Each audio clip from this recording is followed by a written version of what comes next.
আমারি কণ্ঠে তুমি তোমারি বাণী তুলেছ, বুকের দেরাজ তুমি কোরআনের স্থান দিয়েছ।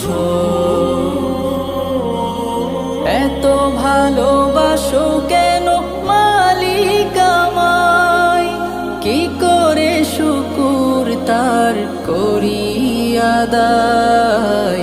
এত ভালোবাসো কেন মালিক আমায়, এত ভালোবাসো কেন মালিক আমায়।